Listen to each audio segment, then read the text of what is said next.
Y ahora abrimos nuestra tertulia de humanidades que llega a Islandia gracias a la colaboración de Eusko Ikaskuntza. Durante el primer tercio del siglo XX, en un tiempo en que los hombres lo acaparaban todo, algunas mujeres consiguieron hacerse un hueco en la sociedad y en la política. De ese modo dieron un primer paso hacia su reconocimiento como ciudadanas de pleno derecho en España.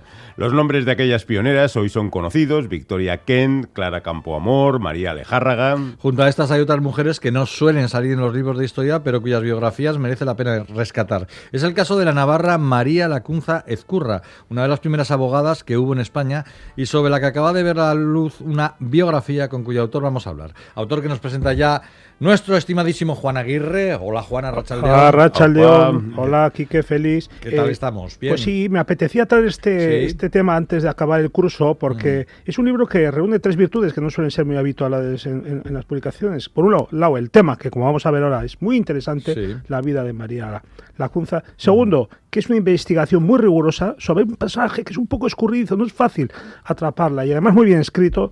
Y además un libro con una muy buena calidad editorial que tampoco suele ser demasiado común. Bueno, y todas estas virtudes se las debemos en gran medida al autor, que es Luis Garballo Erviti. Arratsaldeón, Luis. Arratsaldeón. Nos saluda desde la emisora en Iruña. Iruña. Licenciado en Ciencias de la Información, ha sido profesor en la Universidad de Navarra, dentro de su Facultad de Comunicación y en el Máster de Comunicación Política y Corporativa, y es además cofundador de los estudios de comunicación y diseño gráfico Vega y Ken, con sede en Navarra, y precisamente Ken es editor del libro que vamos a hablar, se titula Un momento en la luz, vida, contexto y circunstancia de María Lacunza. Bueno, pues Luis Garballo Erviti, bienvenido. Empecemos a hablar de María Lacunza, que nació en Pamplona en el año 1900, y tanto ella como su hermana Silvia pudieron cursar estudios superiores, cosa que en la época estaba reservada a los medios sociales acomodados. ¿Puedes decirnos cuáles fueron los orígenes familiares de María? Bueno, los Lacunza vienen de la zona de la Barranca, en concreto de la zona de Araquil, al Valle de Yerri, que es el valle que está entre Estella y las sierras de Urbasandía. A principios del 19 emigran a un pueblecito que se llama Riezu, donde nacerá el abuelo y el padre de María. La madre de María nace en Lerate, que está ahí al lado del pantano de Ayoz, en el mismo Valle de Yerri.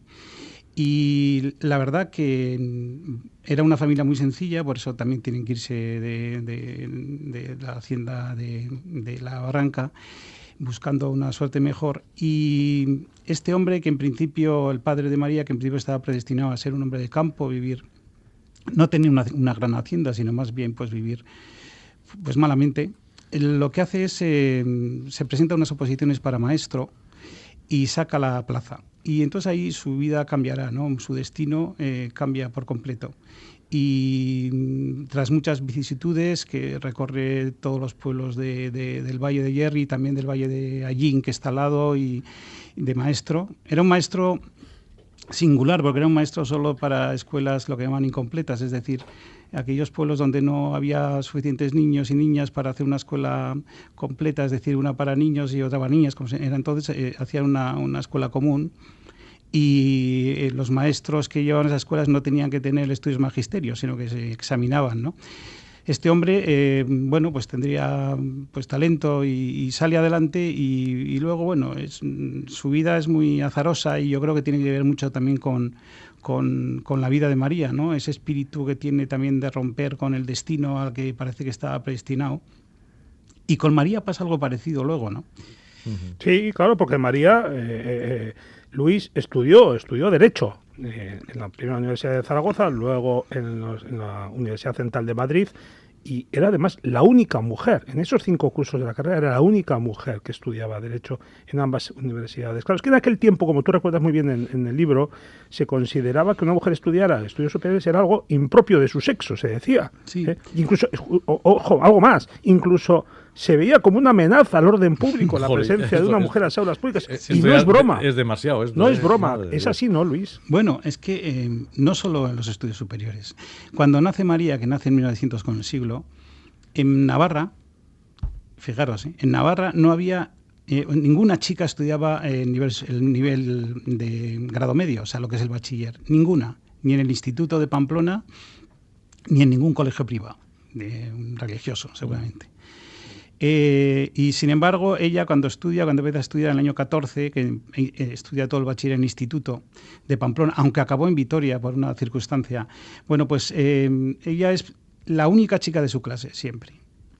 Y en la carrera también será la única chica y la primera matriculada de la historia de la Facultad de Derecho en Zaragoza, y la única chica de su clase en la Universidad Central, en la Facultad de Derecho, que era entonces lo que es hoy la Complutense.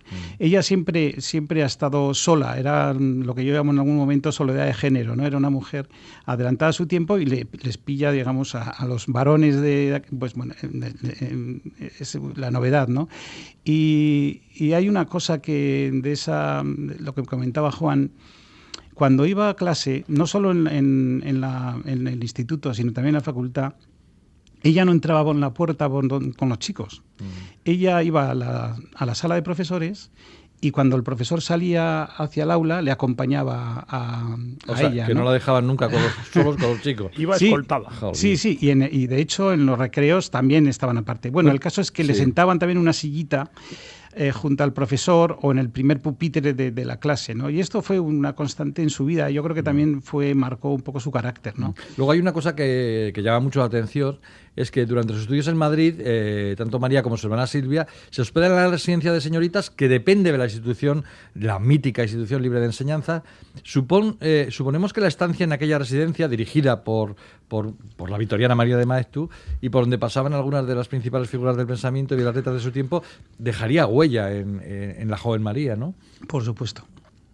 Lo curioso es por qué una chica de Pamplona, una ciudad pues conservadora, muy levítica, estudia allí, ¿no? Es una pista que intenté seguir, dónde estaba la razón o dónde estaba el origen de que ella estudiara en una residencia liberal. Entonces, bueno, hay varias hipótesis, pero la verdad que sí, que allí fue un cambio radical con el ambiente de Pamplona. Y ten en cuenta que ella y Victoria Kent, que también era residente de la residencia, son las primeras estudiantes de Derecho en la residencia. Y bueno, y la relación con Victoria Kent es muy estrecha, aunque no tengo testimonios, no he encontrado, pero bueno, es que la coincidencia, incluso alguna nota de prensa, que tenían relación, ¿no? Sí, también andaba por ahí Matilde Huici, que era pamplonesa como ella, ¿verdad? Sí, Matilde Huici, que curiosamente se licenció el mismo año que ella en la misma universidad, aunque Matilde Huici iba por libre, digamos, ella, sin embargo, María Lacunza iba por oficial. Las dos se licencian en el año 26. Y Matilde Huici había residido en la residencia antes de María. Luego, es lógico sospechar que tal vez le influyó, la recomendó, no sabemos, porque la biografía que estudió García Sanmarcotegui de Matilde Huici, hablé con él y él no ha encontrado ningún testimonio, ningún documento en el que la relacione ambas, ¿no? Pero es casi las dos de Pamplona. Sí, que sería prácticamente imposible que no se hubieran conocido, ¿no? Yo creo que sí. Además, Matilde mayor, 10 años mayor, podría haber hecho de introductora de ella. Bueno, y Luis, aquí llegamos al momento en el que se obtiene la licenciatura y el 26 y el 27 coincide que el Colegio de Abogados de Pamplona admite a mujeres como colegiadas. Y entonces María rápidamente va y se apunta y se convierte así en la primera abogada reconocida oficialmente en Pamplona y muy poco después también la primera abogada del Colegio de Abogados de San Sebastián. ¿Se sabe más o menos cuántas mujeres lograron vestir la toga en toda España antes de la Segunda República? Que sabemos que ya se abrieron muchas cosas, pero en aquellos años 20, antes del 31, ¿cuántas mujeres pudo haber en la misma circunstancia? Pues muy pocas, casi se pueden contar con los dedos de una mano. Bueno, lo primero, María es la única o la primera mujer abogada que se colegia en dos colegios a la vez. O sea, es la primera, no, hasta entonces nadie se había colegiado en dos colegios, el de Pamplona y el de San Sebastián.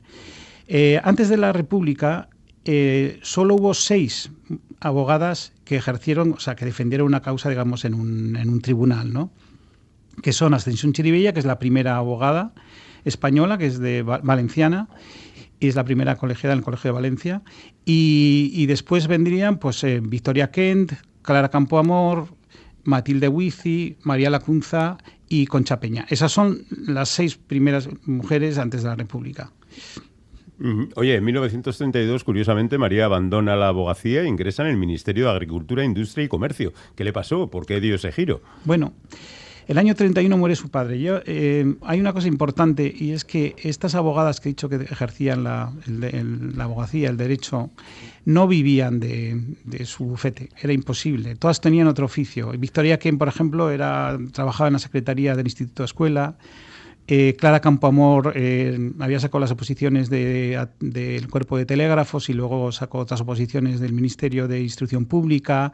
En fin, todas tenían otro trabajo. Yo creo que María, que llevó pocos casos, el primero, por cierto, en Donostia, en San Sebastián, por un atropello de un velocípedo, de un coche de aquellos primeros, a un ciclista, pues ayudaba a su padre, necesariamente tenía que tener otros recursos, y yo creo que ayudaba a su padre. En el momento que su padre muere, su perspectiva, digamos, vital y profesional cambia, ¿no? Y entonces es cuando decide irse a Madrid. Y es una incógnita por qué va a Madrid, porque realmente en Madrid tiene buenos padrinos. Hay gente ella intenta estudiar en Estados Unidos, y unas personas relacionadas con en concreto el subsecretario del Ministerio de Agricultura de entonces, pues manda unas cartas de recomendación a Estados Unidos para que estudiara, por cierto, el mismo tema que había estudiado Matilde Huici, que ya había estado en Estados Unidos. Pero tiene la mala suerte de que le pilla lo que es el crack del 29. Entonces las universidades estaban fatal, no tenían recursos y las becas las cortaron. Y entonces ella se quedó sin poder ir a Estados Unidos a estudiar. Entonces entró en el Ministerio de Auxiliar. Pero no viajó por Europa, por América, pero sí viajó por Europa, porque el Ministerio le mandó a varios países europeos a estudiar las reformas agrarias. Un tema muy complejo en el que la República se jugaba buena parte de su crédito y que de alguna manera depositaron en parte una confianza en ella. Esta mujer tendría su aquel, ¿no? Desde luego debería tenerlo, porque esa comisión era muy importante. De hecho, fueron pocas personas, 5 personas, pero el que, digamos, capitaneaba aquel grupo era el que luego sería el director del Instituto de Reforma Agraria, Vázquez Umasqué. Y esta chica, que era auxiliar, es sorprendente, como una auxiliar recién entrada, va de secretaria, ¿no? Yo tengo una teoría que... hay teorías que las he podido confirmar en la investigación y otras que no. María Lacunza debía hablar porque estudió francés, y en la residencia de señoritas daban también idiomas. Y, por cierto, la profesora de francés era Irureta Goyena, que era la mujer de Tomás Meave, el fundador de las Juventudes Socialistas, que se quedó viuda, y entonces ella intima con Victoria Kent, y de hecho viven juntas y crean a su hijo León Meave. León, que era el nombre del padre de Irureta Goyena, que era el alcalde de Irún. Bueno, el caso es que ella, yo creo que tendría un buen nivel de francés. Hay que tener en cuenta que el francés era la lengua de la diplomacia, de la diplomacia, época, efectivamente, sí, de las sí. embajadas. Y ella pues iría abriendo puertas en aquel viaje, ¿no? Que fue un mes. Y recorrieron pues muchos países europeos, Hungría, Checoslovaquia, Alemania, Rumanía. Y van estudiando cómo habían aplicado la reforma agraria en esos países para luego, a la vuelta a España, aplicarla aquí, ¿no? Y bueno, pues realmente es muy llamativa, ¿no? Esa posición tan importante, una chica que es una auxiliar que acaba de llegar a Madrid y acaba de ingresar en el ministerio. Luego iría sacando posiciones y fue ascendiendo. Bueno, en cualquier caso, su historia acaba más o menos al final de la Guerra Civil. Ella es depurada y, a pesar de que demuestra que ha sido una mujer sin partido y sin ideología, es cesada y desaparece prácticamente cuando tenía 40 años. Grosso modo, Luis, ¿qué es lo que ocurre ahí? Bueno, ocurre, ella saca unas oposiciones en junio del 36, ya que digamos de ascenso interno, es decir, había que ser licenciado y había que ser funcionario. Saca esas oposiciones y llega la guerra el mes siguiente. Entonces, a ella el ministro de Agricultura ya del año 36, que era del Partido Comunista, la ratifica, digamos que le da validez a esas oposiciones y entra al cuerpo de funcionarios con una categoría de oficial. Cuando acaba la guerra, el hecho de que haya sido oficial y el hecho de que haya, a pesar de que había aprobado unas oposiciones en buena lid, ¿no? Pues eso ya le hace sospechosa de haber trabajado para los republicanos o para los comunistas, haber tenido, algún tipo de de confianza, connivencia, en fin. Y eso yo creo que es lo que la condena, ¿no? La condena, porque bueno, el juicio era un juicio... Bueno, pues amañado, como todos los de totalmente. entonces. De hecho, le juzgaban compañeros de trabajo que habían sido compañeros suyos funcionarios, del propio Instituto de Reforma Agraria, ¿no? Muchas gracias, Luis, pero se nos ha acabado el tiempo. Nada. Recomendamos a nuestros oyentes que lean Un momento en la luz, vida, contexto y circunstancia, de María Lacunza, Luis Garballo Erviti, en la editorial Ken. Muchísimas gracias por pasarte por aquí. Hablaremos en otro momento.